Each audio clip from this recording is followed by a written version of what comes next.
संवेदनशील क्यों? एक मिनट, हाँ बिल्कुल, वो धर्म विशेष का रेडिकल इलाका है और वो रेडिकल इलाका सिर्फ और सिर्फ एक ही धर्म वालों के एरिया में क्यों होता है? अब ये लोग ताजिया मुहर्रम लेके हिंदू मेजॉरिटी जगह में से निकलते हैं ना एकदम सुरक्षित तरीके से, वहां पे तो आपने कभी नहीं सुना पत्थरबाजी हुई, पेट्रोल बम चला हो। सिर्फ और सिर्फ मुसलमान जहां पे मेजॉरिटी में होते हैं वहीं पे क्यों ये सब केसेस होते हैं, पत्थरबाजी होती है, पेट्रोल बम चलते हैं, सरतन से जुदा के नारे लगते हैं, सिर्फ और सिर्फ ये इनके द्वारा ही क्यों किया जाता है? तो कहीं ना कहीं इनको भी सोचने की जरूरत है। अगर हम यूसीसी के बारे में बात करेंगे, सीए के बारे में बात करेंगे, तो साल भर शाहीन बाग में बिरयानी खाने के लिए ये लोग बैठ जाएंगे। कन्हैया कुमार को जब मारा गया, सरतन से जुदा के नारे लगे, रामनवमी पे जब पत्थरबाजी हुई, हनुमान जयंती पे जब पत्थर, हर जगह योगी चाहिए, योगी आदित्यनाथ चाहिए, ताकि आइंदा से कोई पत्थर मारे तो ये भी याद रखे कि उसके घर के पत्थर उसको खुद बटोरने पड़ेंगे। हम सबको योगी चाहिए बस। और क्योंकि हर बार होता है रामनवमी, नवरातन, कोई भी हम लोग झांकी निकालते तो उस पर पत्थर चलता है, जबकि हम लोग कुछ भी ताजिया निकलता है, कुछ भी निकलता है, हम लोग पानी पिलाने के लिए खड़े होते हैं, बच्चे बैठ बैठ के देखते हैं कि हाँ तालियां बजाते हैं, और ये लोग पत्थर चलाते हैं। इसके लिए क्या लेना चाहिए फैसला? हमको हर जगह योगी जैसा नेता चाहिए जो सीधा फैसला ले और सीधा जवाब दे। इस बार प्रयागराज में पिछली बार पत्थरबाजी हुई थी, वहाँ पे बुलडोजर चलाए गए, इस बार वहाँ पे रामनवमी निकली, किसी ने पत्थर मारने की हिम्मत नहीं की। इसकी वजह ये थी क्योंकि सब लोग डर रहे हैं, लोग जेल जाने से नहीं, लोग अपनी संपत्ति खोने से डरते हैं। असली चीज़ ये है। तो संपत्ति पे वार हो, जो गलत करे, जो नुकसान करे, उससे उस नुकसान की भरपाई उसी व्यक्ति से करवाई जाए। यही होना चाहिए कानून, यही संविधान होना चाहिए। तो ममता बनर्जी जिस तरीके से उन्होंने कहा कि ये आपका रूट नहीं था, जो निर्धारित रूट था उस रूट से आप गए नहीं, तो आपके साथ तो गड़बड़ होना ही था। अब भगवान के लिए आप कोई रूट डिसाइड करेंगे? भाई भगवान है, वो हर जगह जा सकते हैं, हम लोग लेके उनको जाएंगे। आप होते कौन है उनको रोकने वाले? हमारे भगवान, हमारा मन करेगा हम यहाँ से लेके जाएंगे, हमारा मन करेगा हम मेन एरिया से लेके जाएंगे, हम तो लेके जाएंगे ना हर जगह से। और हाँ मेरे भाई, जब बात हुई पत्थरबाजी पे, तो एक बात याद रखना, हमारे प्रभु श्री राम और प्रभु श्री कृष्ण ने सबसे प्रेम करना सिखाया है, लेकिन जो पत्थर मारेगा ना उसका जवाब ईंट से देंगे और घर में घुस के रहेंगे। जय श्री राम। सही बात है। क्या शुभ नाम हुआ? मेरा मुन्ना सनवेर। जिस तरीके से रामनवमी पे पत्थरबाजी हुई है, उसको लेकर के आपका क्या सोचना है? भाई पत्थरबाजी बिल्कुल गलत बात है। पत्थरबाजी क्यों होगी? पत्थरबाजी होने का कारण क्या है? क्यों होगी पत्थरबाजी? पत्थरबाजी क्यों हुई नहीं, अभी कुछ देर हुई नहीं। सुनो, एक मिनट में बता रहा हूँ। अभी 10 मिनट पहले यहीं से ईसाइयों का एक बहुत बड़ा जुलूस निकला, देखा होगा आप लोग, या आप नहीं थे? कितनी शांति से निकल रहा था। वो भी तो अपने परमात्मा का निकाल रहे थे। कितनी शांति सद्भावना से गया। कहाँ पत्थर चला? कहाँ किसी ने किसी तरीके का कोई इस पर हल्ला हंगामा किया? फिर ये रामनवमी हो या गणेश पूजा हो या जितने भी हिंदू धर्म के धार्मिक जो निकलते हैं जुलूस, इस पे क्यों होता है? यही प्रश्न है कि आखिर होता क्यों है? क्यों है? क्यों? इस पे क्यों होता है? वहाँ की सरकारें जवाब दे, वहाँ के जनता जवाब दे, वहाँ के लोग जवाब दे, क्यों होता है? जहांगीरपुरी में शोभा यात्रा, रामनवमी की शोभा यात्रा निकाली जा रही थी, प्रशासन ने उस यात्रा को रोक दिया कि संवेदनशील इलाके हैं, आगे नहीं जाने देंगे, इजाजत नहीं देंगे। क्यों? एक मिनट, क्यों नहीं जाने देंगे?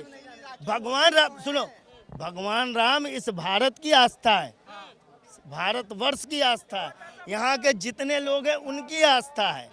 इस रामनवमी की यात्रा को, उनके लोगों की अपनी धार्मिक आस्था को जहांगीरपुरी में क्यों रोका गया? मेरा ये सवाल है।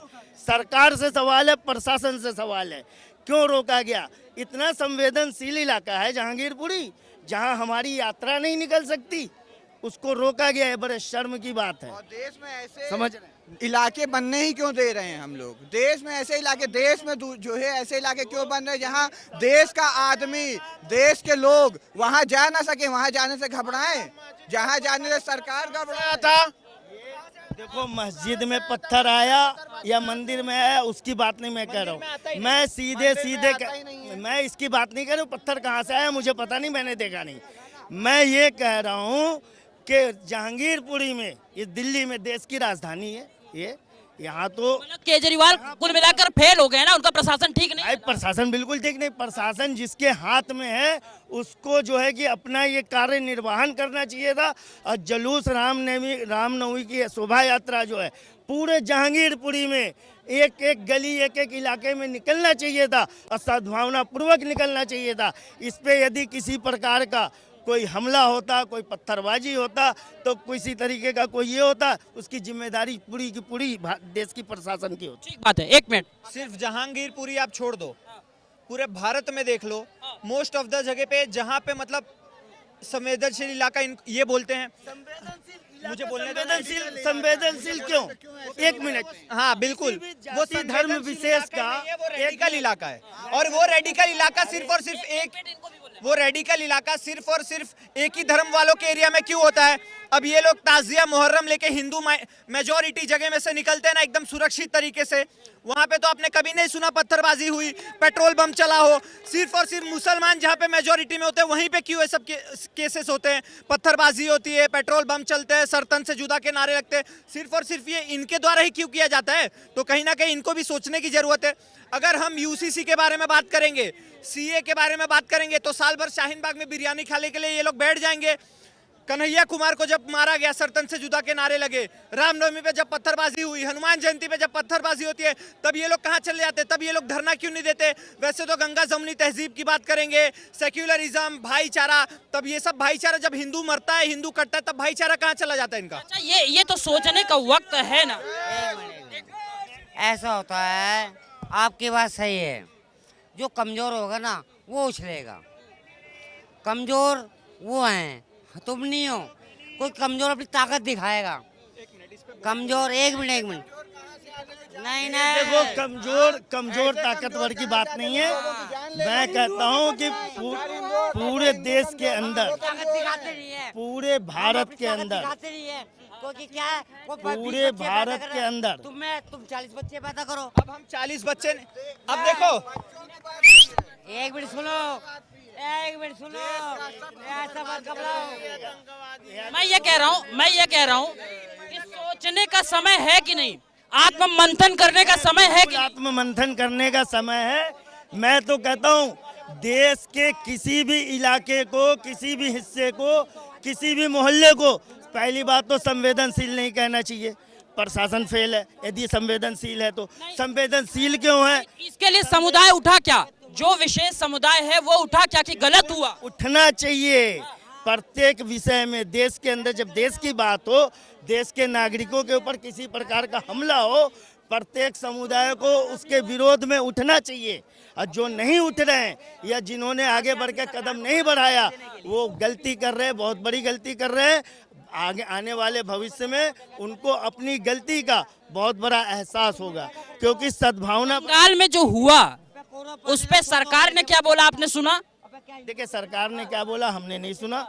बंगाल में क्या हुआ वो भी हमने नहीं सुना। लेकिन हम इतना जानते, इतना देखते हैं कि हम बता दे रहे हैं बंगाल में जिस तरीके का, जब किसी भी धार्मिक जुलूस को निकाला जाता है ना, तो उसकी पूरी जिम्मेदारी वहाँ के प्रशासन की होती है। क्या प्रशासन अगर नहीं साथ दे रहा है तो जो हम कह रहे हैं गंगा यमुनी हमारी तहजीब थी, हम एक दूसरे के लिए खड़े होते थे, क्यों नहीं खड़े हुए भाई? भाई खड़े नहीं हुए तो उसी का तो भुगत रहे। अभी कितने लोग किसका क्या होंगे? किसका? देश का नुकसान हुआ किसी का?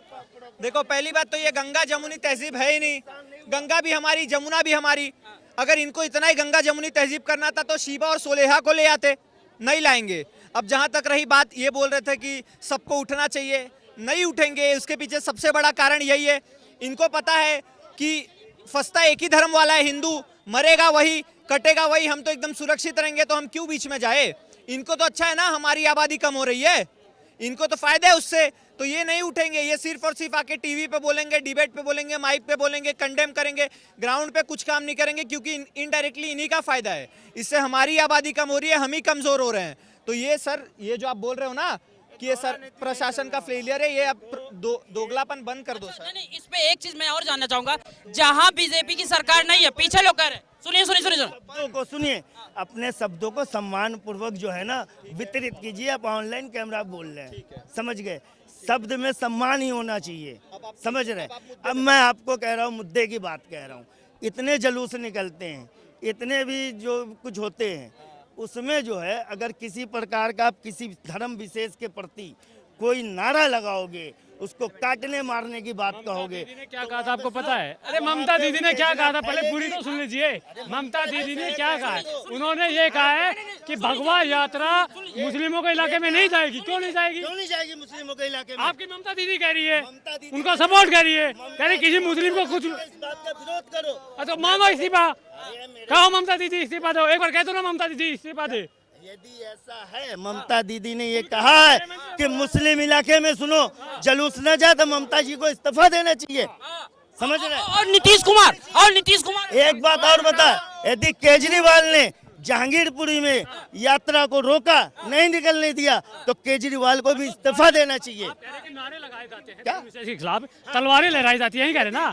अरे तो दाजिया में कौन सी तिरंगी तलवारें लहराते हैं? उनपे कौन पत्थर चलाता है? हमेशा हिंदू त्योहारों में पत्थर क्यों चलते हैं?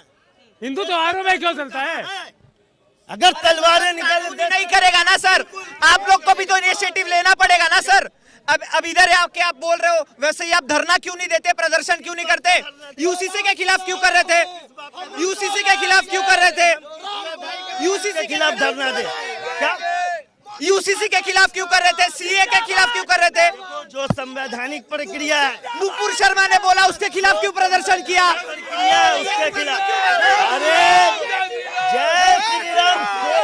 सुनो, मैं एक भारतीय नागरिक हूँ, एक मिनट, मैं एक भारतीय नागरिक हूँ, समझ रहे हैं? कट्टरपंथी नहीं है, उसके लिए हम सोचते नहीं हैं। हम कई जगह तिलक लगाने से डरते हैं, जय श्री राम बोलने से डरते हैं। तो ये कहीं ना कहीं हमारी वीकनेस है। हम अपने कल्चर से भागते हैं, अपने आप को ज़्यादा मॉडर्न दिखाने के चक्कर में जिस तरह से हम अपने कल्चर को भूलते जा रहे हैं, पीछे चलते जा रहे हैं, कि ताकि लोग हमें बैकवर्ड ना समझें, हमें कमज़ोर ना समझें। इस वजह से कहीं ना कहीं हम कमज़ोर हैं।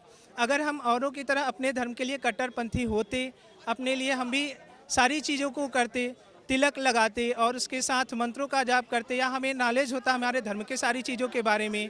सनातन धर्म है जो सदियों से चलाया है, जिसका ना कहीं से शुरुआत था ना अंत है, ये अनादिकाल से चलता चला आ रहा है और हम उसी को नहीं समझ पा रहे हैं। तो कहीं ना कहीं हमें सनातन धर्म को समझना होगा, जुड़ना होगा, एकजुट होना होगा।